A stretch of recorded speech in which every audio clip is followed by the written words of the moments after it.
Assalamualaikum warahmatullahi wabarakatuh. Marilah pertemuan kali ini kita awali bersama dengan bacaan basmalah. Bismillahirrahmanirrahim. Kita masih melanjutkan aktivitas pembelajaran kita, yaitu matrikulasi materi kimia di tingkat MTS ataupun SMP. Kita sudah membahasnya beberapa hal sebelumnya.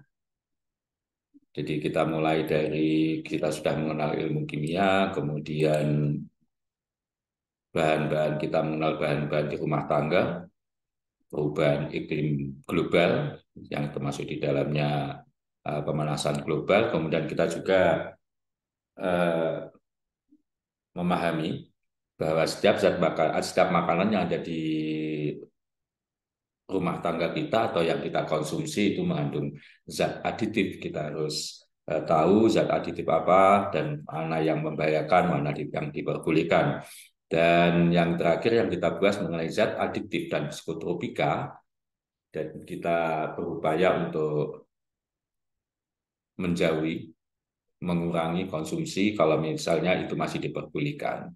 Nah, untuk pertemuan kita nanti masih ada dua, yaitu penggolongan materi dan partikel dasar menyusun materi. Dua materi ini merupakan dasar pembahasan kita nanti di tingkat SMA, tingkat aliyah ini. Jadi harap Anda lebih seksama dalam memahami dua kelompok materi ini, yaitu penggolongan materi dan partikel dasar penyusun materi. Baiklah, kita langsung ke penggolongan materi. Jadi bagaimana materi dikelompokkan supaya kita nanti mudah dalam mencermati, mengamati, dan kita mengetahui sifat-sifat zat atau bahan-bahan itu. Jadi pada penggolongan materi, atau kita awali nanti, akan kita bahas diantaranya adalah unsur, senyawa, dan campuran. Tiga kelompok ini yang kita jadikan pembahasan pada pertemuan ini dan mungkin 2 atau 3 pertemuan berikutnya. Nanti akan saya potong-potong supaya mudah kita memahami. Campuran sendiri nanti saya bahas lebih detail, khususnya terkait dengan kadar unsur dalam campuran serta bagaimana kita memisahkan campuran. Dan terakhir saya juga mengakhiri pertemuan ini nanti dengan perubahan materi. Sebelum kita masuk ke pembahasan masing-masing, kita pahami dulu apa itu materi. Jadi materi ini segala sesuatu yang memiliki massa dan menempati ruang. Saya rasa ini di fisika sudah dijelaskan. Jadi segala sesuatu yang kita jumpai dalam sehari-hari itu adalah materi. Kalau kita kelompokkan, nanti materi ini akan dibagi menjadi 2, yaitu zat campuran dan zat tunggal atau zat murni. Atau zat begitu saja. Campuran ini nanti komposisinya bervariasi. Sedangkan zat tunggal nanti komposisinya tetap. Antara zat tunggal dan campuran nanti kalau kita memiliki campuran misalnya dapat dipisahkan dan akhirnya menghasilkan zat tunggal. Sebaliknya kalau kita punya beberapa zat tunggal, kalau kita gabungkan, kita campurkan akan menghasilkan suatu zat campuran. Jadi ada hubungan antara keduanya. Zat campuran sendiri nanti kita bagi menjadi 2, yaitu zat campuran heterogen dan homogen. Sedangkan zat tunggal kita mengenal 2 nanti, yaitu unsur dan senyawa. Apa itu unsur, apa itu senyawa nanti kita bahas. Dan antara keduanya juga ada hubungan. Hanya saja berbeda dengan pada campuran dan zat tunggal tadi. Kalau ini tadi pemisahnya dengan fisika, kalau antara unsur dan senyawa nanti dapat terjadi. Jadi unsur bergabung membentuk senyawa, sebaliknya senyawa dapat diuraikan menjadi unsur. Hanya saja cara penguraian atau cara penggabungannya tidak sesederhana itu, tetapi harus menggunakan reaksi atau perubahan kimia.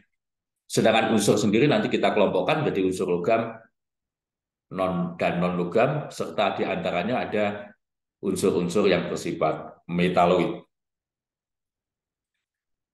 Kita sedikit mempelajari apa bagian-bagian tadi kita bahas. Jadi materi yang kita jumpai sehari-hari itu ada yang berupa zat murni atau zat tunggal. Tetapi sekali lagi kebanyakan sehari-hari kita jumpai dalam bentuk campuran. Zat tunggal adalah zat yang komposisinya homogen dengan sifat kimia yang khas. Jadi khas, misalnya air. Ya, yang kita maksud air murni, bukan air comberan, bukan air di kamar mandi, bukan air sungai, ya, air H2O. Itu yang dimaksud dengan zat tunggal. Oksigen, ya oksigen yang ada di udara, tapi bukan udara. Kalau udara itu bukan oksigen, meskipun udara mengandung oksigen. Jadi khas, kalau oksigen sifatnya begini, itu namanya zat tunggal. Campuran itu gabungan dua atau lebih zat tunggal dengan komposisi yang tidak tetap, dan sifat-sifat penyusunnya masih tetap atau masih nampak. Nanti kita bahas lagi. Zat tunggal nanti dibedakan menjadi dua, yaitu unsur dan senyawa. Jadi di sini unsur dan senyawa. Sedangkan campuran nanti ada yang homogen dan heterogen. Tadi sudah kita lihat dalam tabel dalam bagan tadi ya. Unsur nanti zat tunggal yang tidak dapat diuraikan lagi dengan reaksi kimia biasa. Ya sudah sendiri paling kecil. Nanti unsur tidak dapat diuraikan. Kalau dapat diuraikan atau dipisahkan itu berarti bukan unsur. Tetapi kalau senyawa itu zat tunggal dengan reaksi kimia dapat diuraikan menjadi unsur-unsur penyusunnya. Nanti sebaliknya unsur-unsur bergabung atau bereaksi akan menghasilkan senyawa. Hanya saja pada senyawa ini, sifat unsur-unsur penyusunnya itu hilang atau berbeda dengan sifat senyawanya. Campuran, tadi sudah kita singgung, yaitu gabungan zat tunggal atau lebih, nanti campuran homogen dan heterogen. Campuran homogen, kadang kita sebut sebagai larutan, yaitu gabungan beberapa materi dengan sifat yang sama di setiap bagiannya. Sehingga tidak dapat dibedakan lagi sifat-sifat partikel-partikel penyusunnya. Misalnya aja kita punya gula 1 sendok, kita masukkan dalam 1 gelas air, kita aduk. Nah, kalau seandainya kita mampu melihat, gitu, dalam 1 cm kubik misalnya, kalau di situ terdapat 1000 partikel gula, baik bagian atas, tengah, maupun bawah, itu sama.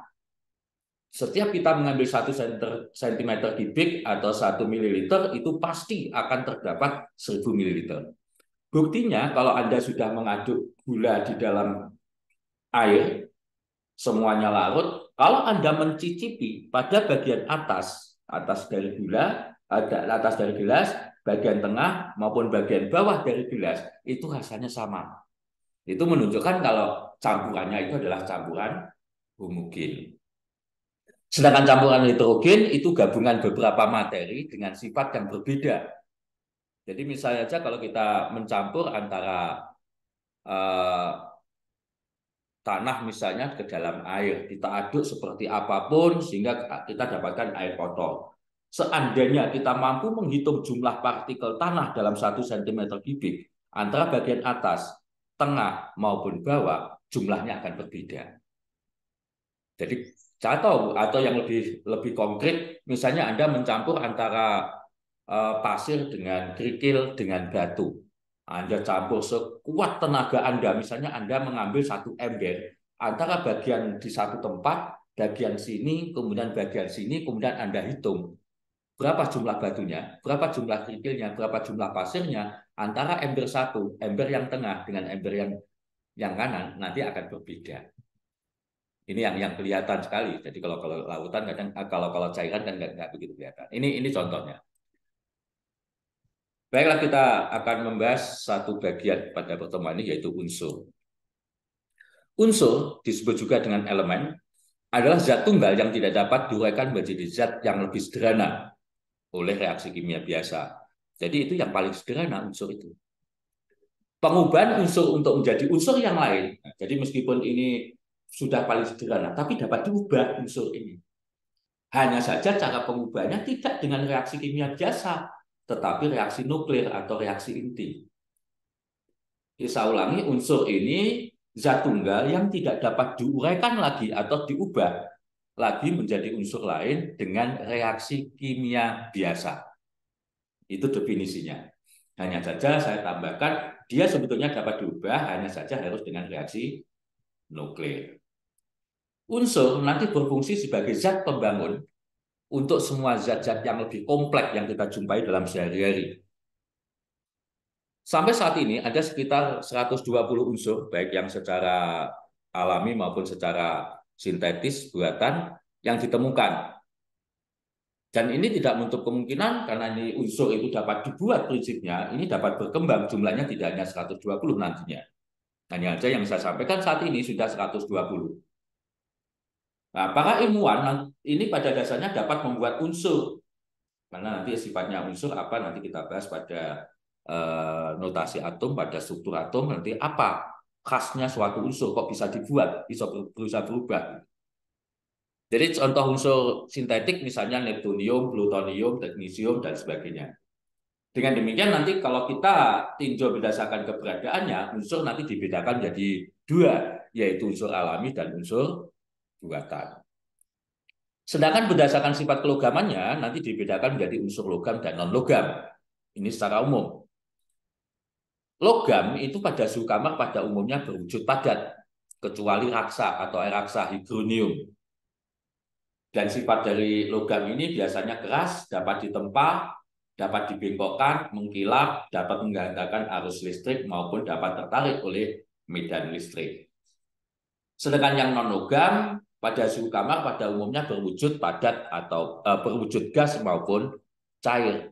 Memang ada beberapa yang berwujud padat, tetapi sifatnya rapuh. Jadi misalnya arang, misalnya atau karbon. Tidak dapat ditempa karena begitu kita tempa ya pecah begitu. Ada yang keras tapi kalau ditempa juga pecah begitu. Tidak dapat menghantarkan listrik dan biasanya tidak mengkilap warnanya. Namun di antara sifat unsur logam dan non logam ini ada satu unsur atau beberapa unsur yang sifatnya itu dapat berubah, terkadang bersifat logam, kadang bersifat non logam. Kapan dia bersifat itu? Pada umumnya sangat tergantung pada kondisi. Kondisi itu ditentukan atau variabelnya adalah suhu dan tekanan. Jadi kalau suhunya naik, dia berubah menjadi non-logam, kalau turun jadi logam misalnya saja. Jadi itu namanya unsur-unsur metaloid. Jadi bersifat antara logam dan non-logam. Kadang nanti dia berubah menjadi logam, kadang dia berubah menjadi non-logam juga.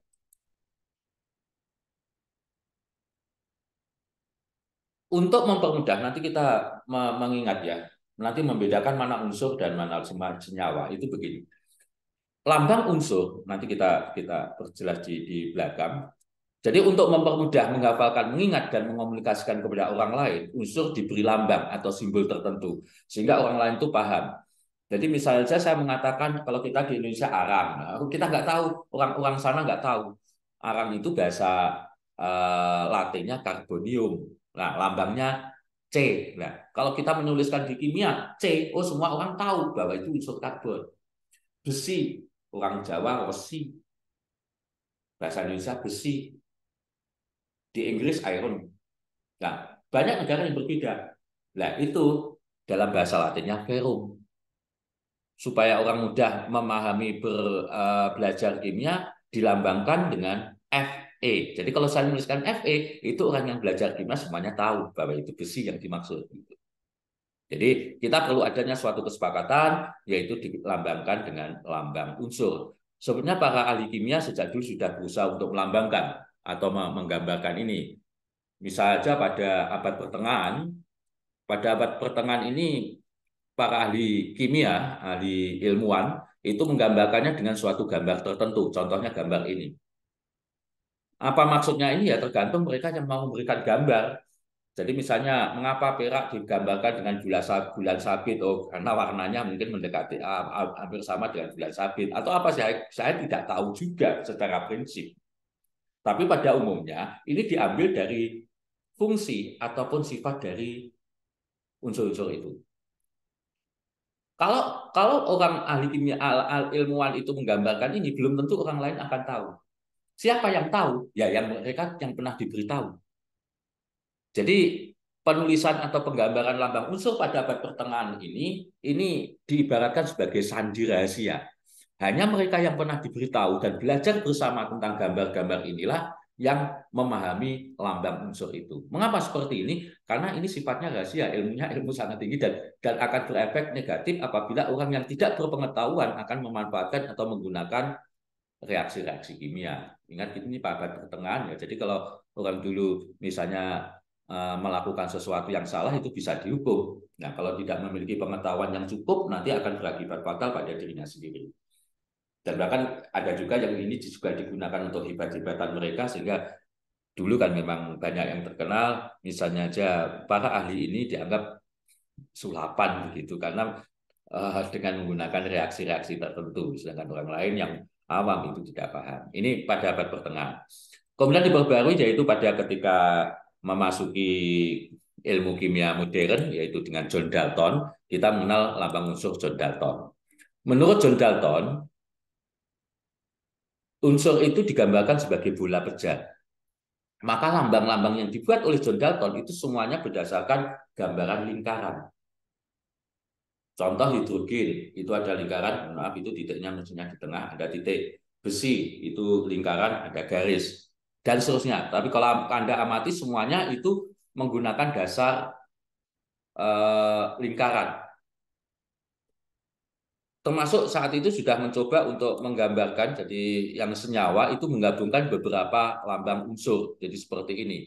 Ini kan gabungan dari 1, 2, 3, 4, 5. Yang ini adalah belerang gitu. Yang ini oksigen. Jadi ini belerang dan oksigen begitu. Saat itu ditemukan seperti itu. Jadi tapi semuanya berdasarkan lingkaran.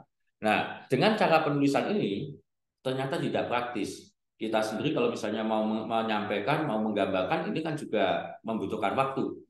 Selain sulit, juga sulit untuk dihafalkan juga karena semuanya dasarnya lingkaran gitu. Lingkaran yang bagaimana? Nah, ini kadang sulit. Dan apalagi ya memang ketika Dalton mengungkapkan teorinya ini baru 36 unsur saat itu yang ditemukan. Saat ini sudah 120, tidak mudah menghafalkan 120 unsur yang memiliki gambar semuanya dengan dasar lingkaran. Akhirnya nanti ada satu usulan dari orang Swedia, yaitu John Jacob Berzelius. Maka nanti tata nama atau cara penulisan lambang unsur ini kita sebut dengan tata cara penulisan menurut Berzelius.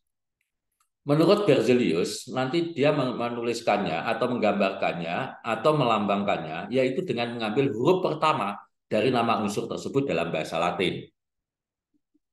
Dan inilah yang sampai sekarang kita gunakan dan ini disetujui oleh para ilmuwan saat itu. Jadi sampai sekarang kita masih menggunakan apa yang dikemukakan oleh Berzelius ini.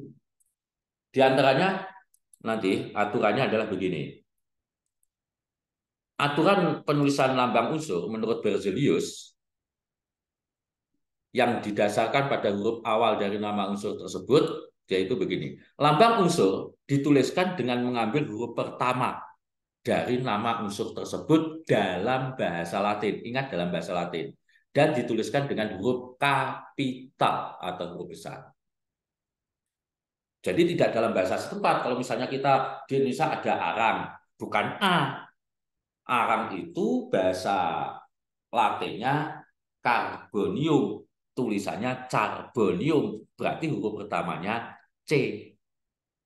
Besi nanti hidrogen itu huruf pertamanya H, kebetulan sama. Oksigen, kebetulan namanya sama, oksigen.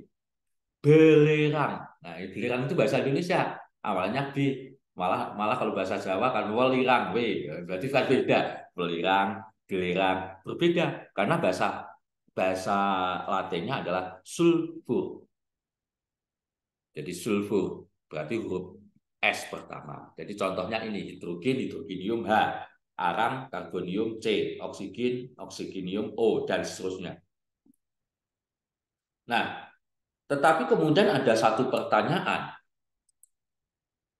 Kalau hanya menggunakan satu aturan tersebut, di mana kita hanya mengambil satu huruf pertama dari nama unsur tersebut, tentunya banyak masalah. Karena ada beberapa unsur yang memiliki huruf pertama yang sama. Contohnya ini, saya memberikan contoh nitrogen, natrium, nikel, neon, niobium, neptunium. Ada 6 unsur yang memiliki huruf pertama N. Kalau saya menuliskan lambang unsur N, loh, N ini apa? Kan kita sulit. Apalagi yang ini, yang contoh kedua, karbonium. kalsium, tembaga, ini bahasa Indonesia tembaga, bahasa Latinnya cuprum, C, cesium, tulisannya cesium, klorin, kadmium, cadmium, kromium, cobalt. Ada 8 unsur yang memiliki huruf pertama C. Maka Berzelius melanjutkan aturannya, jadi selain mengambil huruf pertama, aturan yang kedua adalah jika ada beberapa unsur memiliki huruf pertama sama, maka unsur yang lain setelah ada yang ditentukan dulu, jadi misalnya C sudah terlanjur untuk karbon, maka selain karbon yang awalannya C harus menggunakan lambang unsur dengan memakai 2 huruf.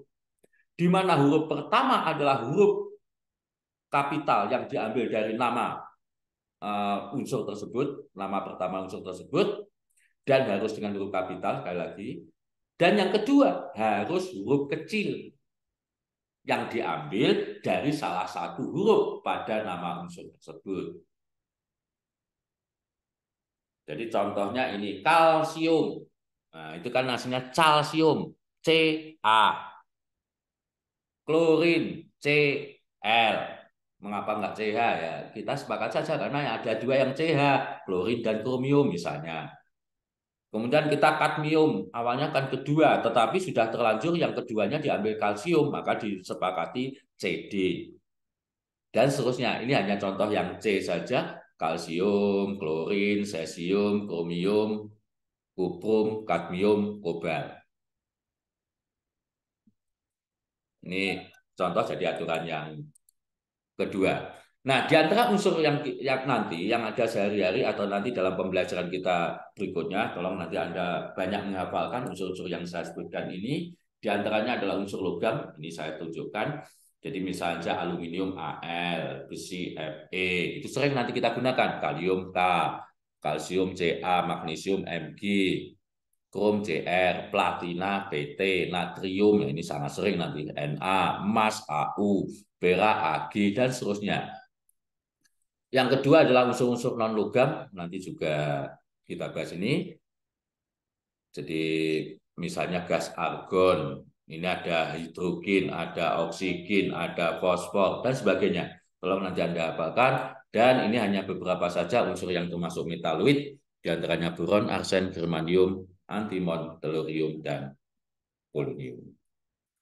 Baik, saya rasa itu untuk pertemuan kita pada kali ini. Nanti akan kita lanjutkan pembahasan kita pada senyawa, supaya nanti terpisah, saya pisah pembahasannya, dan semoga apa yang saya sampaikan ini bisa menambah wawasan dan mengingatkan Anda pada pelajaran di SNBMTS terkait dengan unsur. Karena nanti sekali lagi ini sebagai dasar pembahasan kita pada pembahasan berikutnya. Tolong benar-benar Anda perhatikan tadi mengenai unsur. Baik, saya rasa itu pertemuan kita kali ini. Mari kita akhiri bersama dengan bacaan Alhamdulillah. Alhamdulillah. Semoga kita dipertemukan lagi nanti dalam pembahasan senyawa. Terima kasih. Assalamualaikum warahmatullahi wabarakatuh.